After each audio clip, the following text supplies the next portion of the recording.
Welcome back. আশা করছি আপনারা সকলেই ভালো আছেন। তো আজকের ভিডিওতে দেখাবো যে আমাদের ফোনে যে অ্যাডগুলো আসে মূলত যেমন ক্যাপকাট অ্যাপ্লিকেশন ওপেন করলে বা অন্য অ্যাপসের ক্ষেত্রে যে এইরকম অ্যাডগুলো আসে, তো এইটার যেই পার্মানেন্ট সলিউশন।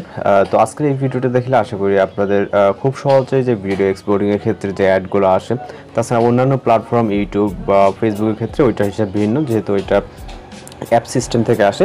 এবং এই যে অ্যাপসগুলো এগুলা যাতে না আসে, তো এইটা বন্ধ করার আমাদের একটি ওয়ে আছে, সেটা হচ্ছে আমরা আমাদের ফোন থেকে চলে যাব সেটিং অপশনে, এবং সেটিং অপশনে যাওয়ার পর এখান থেকে আমরা অনেকগুলো অপশন দেখতে পারবো। এর ভিতর থেকে এখান থেকে মোর কানেকশন নামে একটা অপশন দেখতে পারবেন, এটাকে খুঁজে নেবেন। ওকে, এরপর নিচে আসলে দেখবেন যে প্রাইভেট ডিএনএস বলে একটা অপশন। এটা যদি আপনারা খুঁজে না পান, সেক্ষেত্রে আপনি এখানে যেটা করবেন, এইখান থেকে সার্চ অপশনে চলে আসবেন।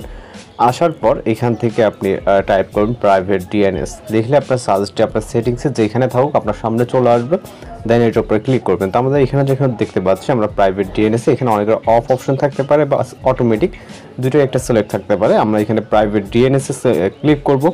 ক্লিক করার পর এইখান থেকে আপনারা এই যে লেখাটা দেখতে পাচ্ছেন, আমি যদি আপনাদেরকে আবার লিখে দেখি, এখানে ডিএনএস লিখবেন। ওকে, এরপর ডট, তারপরে এখানে টাইপ করবেন এডি অ্যাড গার্ড, ওকে, .com। ওকে, dns.adguard.com লিখে জাস্ট সেভ করে নেবেন। দেন এখানে সেভ করলে কিন্তু আপনাদের এইখানে যেই অ্যাডসগুলো আসে, যেগুলো অতিরিক্ত যে অ্যাডসগুলো আসে হচ্ছে আপনার নেটওয়ার্ক কানেকশনের কারণে মূলত যেই অ্যাডগুলো আসে সেগুলো কিন্তু অফ হয়ে যাবে।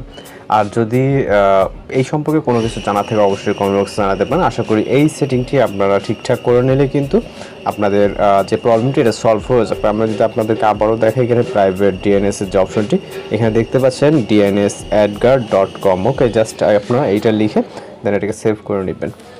তো আশা করি প্রবলেমটি সলভ হয়ে যাবে। তো এই ছিল আজকের টিউটোরিয়াল। দেখা হচ্ছে নতুন কোনো ভিডিওতে। ভালো থাকবেন, সুস্থ থাকবেন।